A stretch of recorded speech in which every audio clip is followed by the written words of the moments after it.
All right, last portion of the lower extremity muscles that we have to talk about here. In this AV lecture, we're going to be looking at really the muscles of the leg and then the foot itself. This one actually isn't too long, and you don't have too much with respect to muscles that you have to learn here, but nevertheless, it's always good to continue practicing. All right, the first one we're going to look at is the gastrocnemius. This is also called the calf muscle. The gastrocnemius muscle consists of a medial head and a lateral head. The origin point of the gastrocnemius is actually the condyles of the femur itself, whereas the insertion point is the calcaneal tendon of the calcaneus. So think of the Achilles tendon, if you will. It's the tendon that's attaching the gastrocnemius to the calcaneus. Action of the gastrocnemius includes flexion of the leg and plantar flexion of the foot. I should say also that it is the most superficial of the posterior leg muscles that we'll discuss. All right, deep to the gastrocnemius muscle here, we're talking the soleus and plantaris muscle. The soleus muscle is directly deep to the gastrocnemius. Its action includes plantar flexion of the foot. And then the plantaris muscle, its action includes flexion of the foot and plantar flexion of the foot. Or I'm sorry, flexion of the leg and plantar flexion of the foot. Something cool about the plantaris muscle, the tendon of plantaris is actually a common site that's used for transplants. So if you need a tendon elsewhere in the body, they'll go in and they'll get the plantaris tendon or a portion of it and use it for injury sites elsewhere in the body. It's kind of cool. All right, next two that we'll discuss, Popliteus and Tibialis posterior. Popliteus's action actually includes flexion of the leg, and then Tibialis posterior's origin is the proximal portion of the tibia and fibula. Its insertion point is the 2nd through 4th metatarsals, and then a variety of the tarsal bones, so the ankle bones. Action includes plantar flexion and inversion of the foot. Now, there's something called medial tibial stress syndrome, MTSS. Really what this is just shin splints. Shin splints, there's a variety of causes of it, and I've already talked about the periosteum covering being pulled away from the bone, but there's a couple others here. You can actually get tendinitis of the tibialis posterior.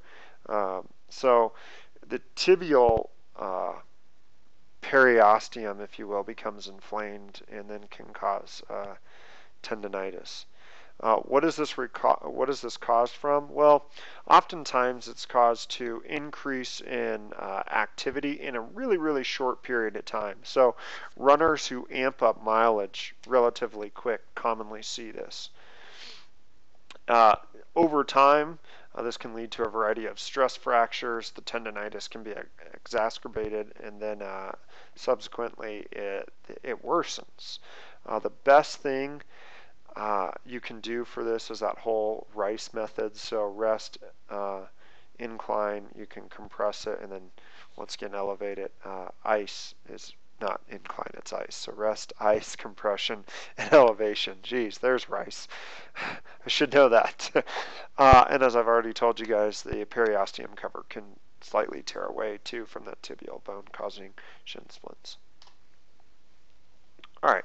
A couple other muscles that we'll talk about here. Flexor digitorum longus. Flexor digitorum longus' origin is the posterior tibia. Insertion points are the distal phalanges of the 2nd through the 5th digits. Actions include flexion of the toes, plantar flexion, and inversion of the foot. All right, now onto the anterior muscles of the leg. The first one we'll talk about is tibialis anterior. Its origin point here is the lateral condyle and proximal portion of the tibia. Insertion point of tibialis anterior is the 1st metatarsal and 1st cuneiform. Action of tibialis anterior includes dorsiflexion of the foot and also inversion of the foot. All right. Next muscle here, extensor digitorum longus. Origin is the lateral condyle of the tibia and then the shaft of the fibula.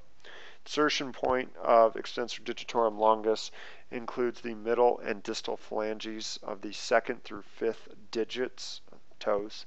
And an action includes extension of the toes and dorsiflexion of the foot.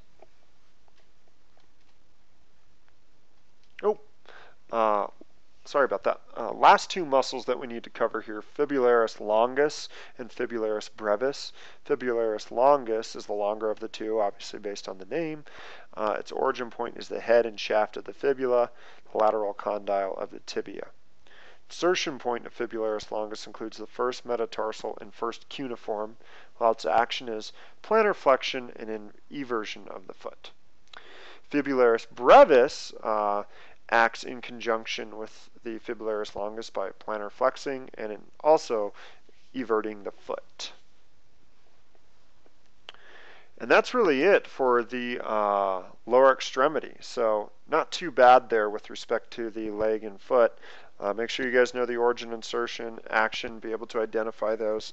The best thing to do is continue practicing with it. The next unit, AV lecture, unit number 8, we will cover the head and neck muscles. Thanks a lot, guys. We'll see you later.